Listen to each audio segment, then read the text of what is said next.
নমস্কার, আমার সকল ডিভাইন মাস্টারদেরকে জানাই অনেক অনেক শুভেচ্ছা এবং অভিনন্দন। তো মাস্টার, আজকে আমরা জানবো আনাপানাসতি ধ্যানের 7 প্রকারের অনুভবের কথা।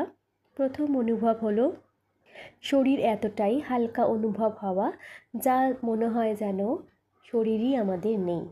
দ্বিতীয় অনুভব হলো যে আমাদের শীর্ষভাগে মাথায় ব্রহ্মতালিতে ভারী হওয়া, এতটাই ভারী অনুভূতি হওয়া যেন মনে হয় গ্রানাইট পাথরের মতো কিছু একটা বসানো রয়েছে।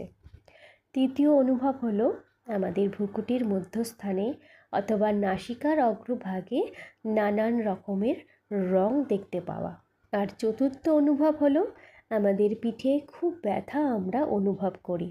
পঞ্চম অনুভব হলো আমরা আমাদের শরীরের স্তরে কিন্তু 1 ইঞ্চিও নড়ছি না, কিন্তু আমরা ভেতর থেকে মনে হয় যেন আমরা গোল গোল করে ঘুরছি। এটাই কিন্তু আত্মা অনুভূতি। আত্মা এই সময় মহানন্দে নাচ করছে।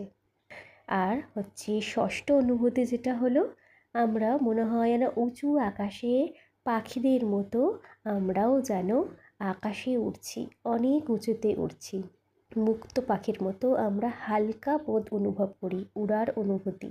আর সপ্তম অনুভূতি হলো সুদর্শন চক্র বা অন্তর্দৃষ্টির উন্মেষ, যা আমাদের সকলের মধ্যেই আছে। প্রত্যেকের কাছে একটি করে আমাদের তৃতীয় চোখ আছে, যাকে আমরা সুদর্শন চক্র বলি। ধন্যবাদ।